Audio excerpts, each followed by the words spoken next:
Assalamualaikum warahmatullahi wabarakatuh. Halo, nama saya Fiatanya Karis dari Prodi Pendidikan Bahasa Indonesia dan Sastra kelas 3A akan menjelaskan tentang konversi dalam morfologis.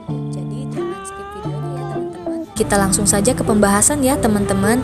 Jadi selain proses afiksasi, reduplikasi, dan komposisi, masih ada loh proses lain dalam pembentukan kata bahasa Indonesia. Proses tersebut adalah konversi, akronomisasi, dan juga penyerapan. Nah, yang pertama saya akan menjelaskan tentang konversi. Konversi lazim juga disebut derivasi zero.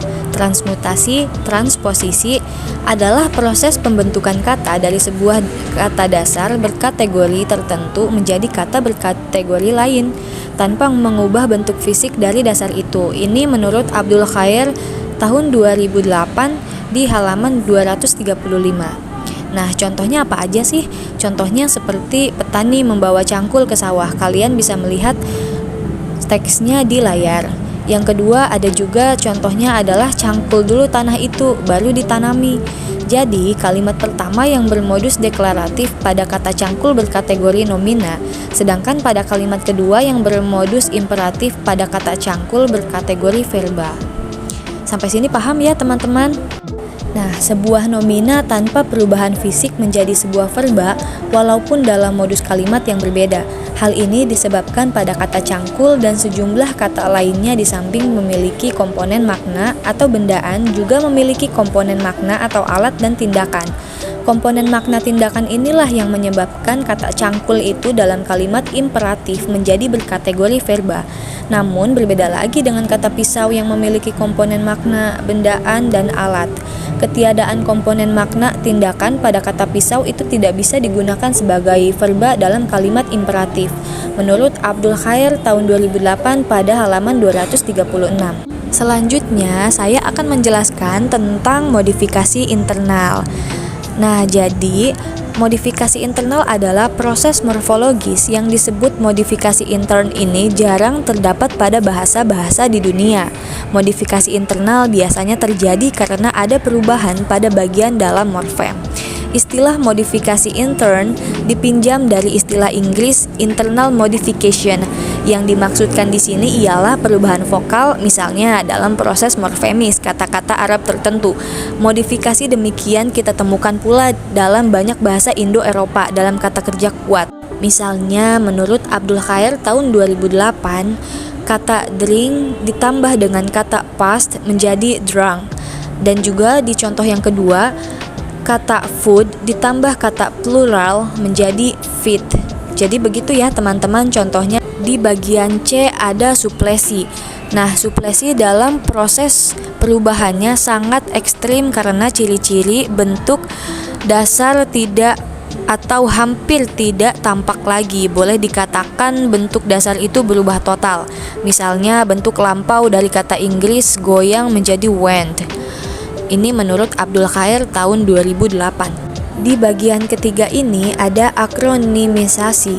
Akronimisasi adalah proses pembentukan sebuah kata dengan cara menyingkat sebuah konsep yang direalisasikan dalam sebuah konstruksi lebih dari sebuah kata. Pada proses ini akan menghasilkan sebuah kata yang disebut dengan akronim. Jadi, sebetulnya akronim adalah juga sebuah singkatan, namun diperlakukan sebagai sebuah kata atau sebuah butir leksikal. Ini menurut Abdul Khair tahun 2008 pada halaman 236. Contohnya ada pilkada yang disingkat dari kata pemilihan kepala daerah.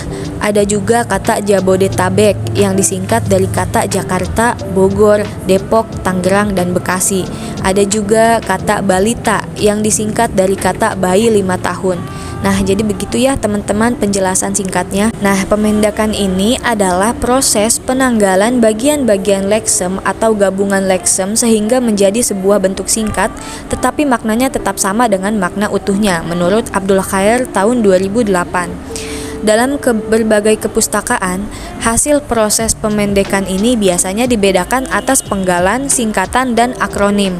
Yang disebut dengan penggalan adalah kependekan berupa pengekalan satu atau dua suku pertama dari bentuk yang dipendekkan itu.